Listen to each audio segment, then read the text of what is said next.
रायगड जिल्ह्यातील पनवेलजवळ उरण गावाला लागून मध्यम चढाईचा अपरिचित द्रोणागिरी उभा आहे. पुण्याहून मुंबईला जाताना वाटेत द्रोणागिरी गड पाहायचा असे ठरवले. उरण एस टी स्टँडच्या समोरूनच द्रोणागिरीकडे रस्ता जातो. गड डोंगराच्या पायथ्याशी असलेल्या वस्तीमधून वाट वर जाते. वस्तीमधून जाणाऱ्या वाटेने पुढे एक सूचना फलक पाहायला मिळतो.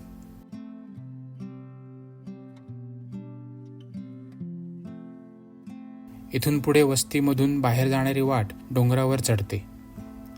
पुढे 5 मिनिटात आपण मारुतीच्या मूर्तीजवळ पोहोचतो. इथे द्रोणागिरीबद्दल माहिती फलक लावला आहे.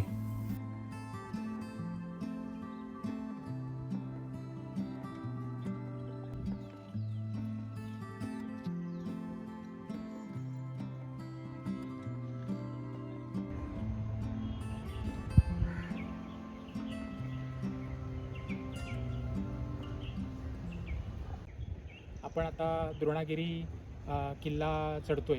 एक 5 मिनटं झाली आहेत. आपण वस्ती आहे खाली, घरं आहेत, त्यामधून वाट काढून आपण द्रोणागिरीचा डोंगर चढायला सुरुवात केली आहे. 5च मिनटावरती लगेच एक मारुतीची मूर्ती आपल्याला दिसते आणि एक वाट उजव्या बाजूनी वरती जाते, ठळक वाट आहे, आणि एक डाव्या बाजूनी एक वाट वरती जाते. पण ती डाव्या बाजूची वाट पुढे जाऊन खूप दाट जंगलात जाते आहे, त्यामुळे आपण उजव्या बाजूची वाट पकडूनच वरती जाणार आहोत. चला.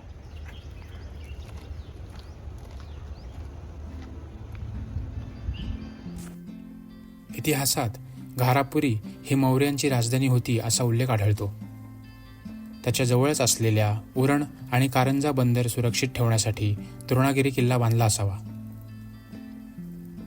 पूर्वी उरण बंदराला सुद्धा तटबंदी होती असा उल्लेख आढळतो. द्रोणागिरीचे पूर्वीचे नाव कारंजगड असे होते. द्रोणागिरी हा किल्ला सुरुवातीला देवगिरींच्या यादवांकडे होता. त्यानंतर तो आदिलशहाकडे गेला. त्याच्यानंतर पोर्तुगीजांनी हा किल्ला घेतला. पोर्तुगीजांच्या काळात या किल्ल्याची दुरुस्ती झाली. त्यानंतर 1739 कान्होजी आंग्रे यांचा मुलगा मानाजी आंग्रे यांनी उरणसह हा गड जिंकून घेतला. मराठ्यांनी जिंकून घेतल्यावर याचे नाव द्रोणागिरी ठेवले.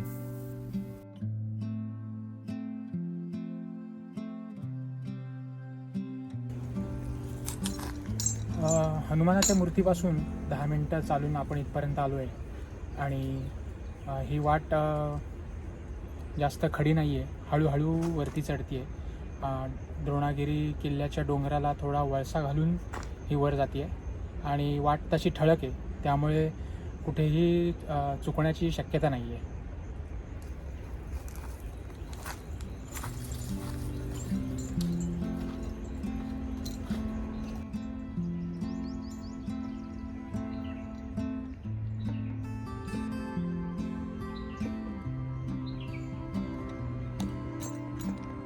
ह्या बाजूने आपण वरती चढून आलो आहे आणि आता या पायवाटेने वरती जाणार आहोत. इथे वाटेमध्ये 2 देवांच्या मूर्त्या पाहायला मिळतात.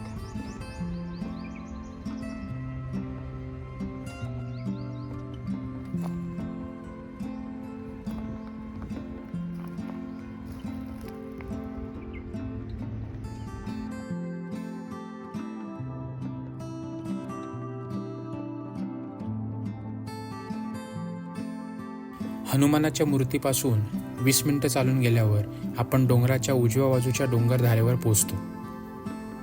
इथून पुढे वर चढणारी वाट जरा खड्या चढाईची आहे.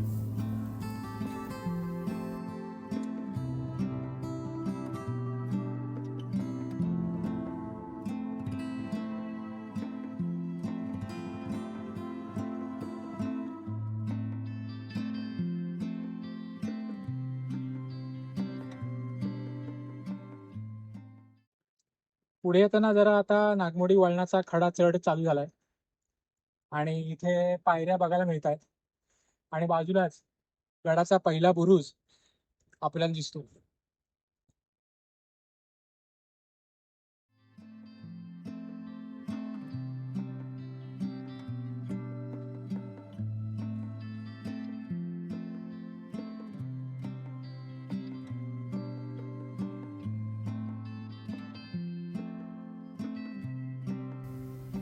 बुरुजापासून पुढे 10 मिनिटे चालून गेल्यावर आपण डावीकडे वळायचे.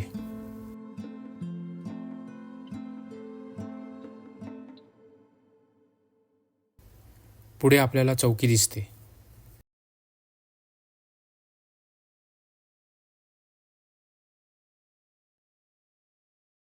इथे चौकीच्या समोरच आपल्याला तटबंदी आणि गडाचा दरवाजा पाहायला मिळतो. चौकीपासून उजवीकडे जाऊन 2 मिनिटांवरच आपण गडमाथ्यावर पोहोचतो. गडाच्या पश्चिमेला तटबंदीमध्ये असलेला हा दरवाजा छोटेखानी असून हा गडाच्या मागच्या बाजूला आहे.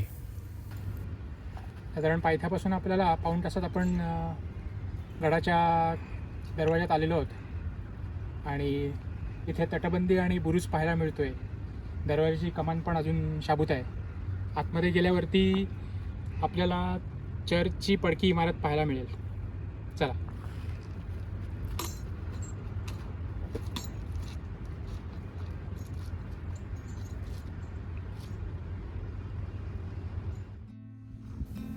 गडाची उंची सुमारे 900 फूट आहे. पाऊण तासाची चढाई चढून आपण गड माथ्यावर पोहोचतो. बालेकिल्ला लहान आहे. याच्या चारही बाजूला तटबंदी पाहायला मिळते. गडमाथ्यावर वाड्यांचे अवशेष सुद्धा पाहायला मिळतात. या लहान दरवाज्यातून आत गेल्यावर गडावरील चर्चची पडकी इमारत आपले लक्ष वेधून घेते. पोर्तुगीजांनी हा गड घेतल्यानंतर हे चर्च बांधले. अलीकडेच गडाच्या पायथ्याशी तोफ सापडली आहे. ती दुर्गसेवकांनी गडावर आणून चर्च जवळ ठेवलेली पाहायला मिळते. दुर्गसेवकांनी ठेवलेली गडावरील स्वच्छता आपल्या लक्षात राहते. यामुळे गडावरील अवशेष सहज पाहता येतात. गडावर जाणारी पूर्ण वाट ठळक आहे. ही वाट पूर्णपणे झाडीमधून जाते. वर्षभरात कधीही या गडाला भेट देता येऊ शकते.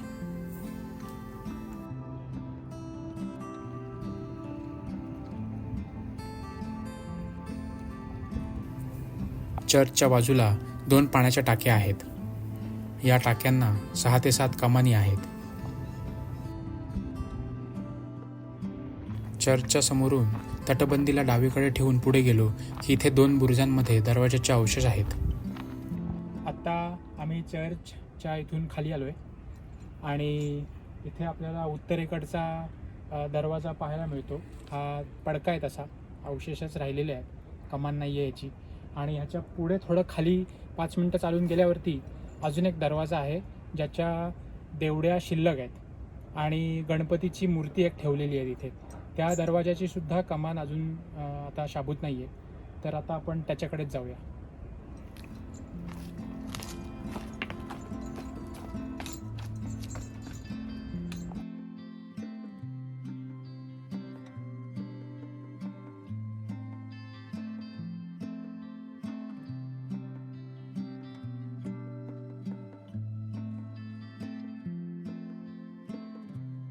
बालेकिल्ल्याच्या या दरवाज्यातून बाहेर आलो की बालेकिल्ल्याची तटबंदी आणि सुस्थितीतील बुरुज आपले लक्ष वेधून घेतो.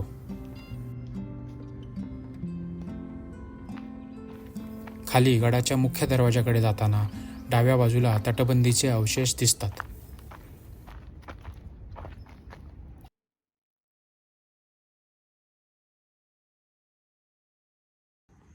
आपण किल्ल्यावरील उत्तरेकडच्या पडक्या दरवाजापासून खाली आलो आहे. अगदी 2 मिनिटाचाच आपण इथे अजून एक दरवाजा खाली, थोडंसं खाली उतरून आल्यावरती दरवाजा पाहायला मिळतो. त्याच्यामध्ये 2 पहारेकरांच्या देवड्या अजूनही शाबूत आहेत. त्याचं बांधकाम अजूनही पाहायला मिळतं. आणि इथे आपण जर बघू शकत असाल तर एक चौकटीचा एक दगड शिल्लक आहे वरचा, आणि त्या चौकटीमधलाच एक गणपतीची मूर्ती इथं देवडीमध्ये ठेवलेली आहे.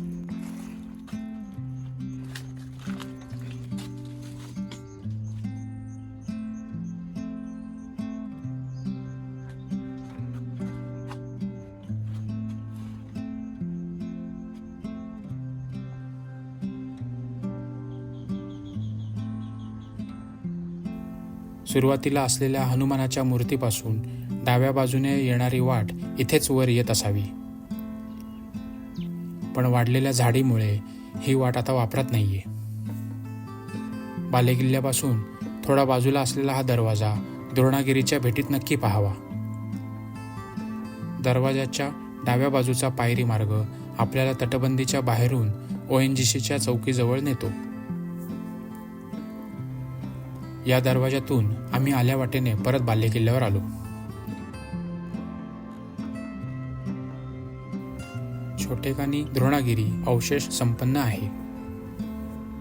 गडावर पोर्तुगीजांच्या काळात बांधलेले एक चर्च, गडाची तटबंदी, 4 ते 5 बुरुज, 3 दरवाजांचे अवशेष, वाड्यांचे अवशेष, 2 पाण्याच्या टाक्या, तोफ या गोष्टी पाहायला मिळतात.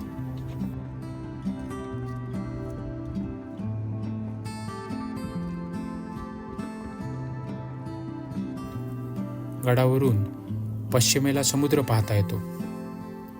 आम्ही संध्याकाळी 4:30 वाजता गड चढायला सुरुवात केली. गड फिरून 6:30 वाजेपर्यंत पायथ्याशी आलो. मुंबईपासून अगदी हाकेच्या अंतरावर असलेला तरी पण अपरिचित असलेला द्रोणागिरी नक्कीच भेट देण्यासारखा आहे.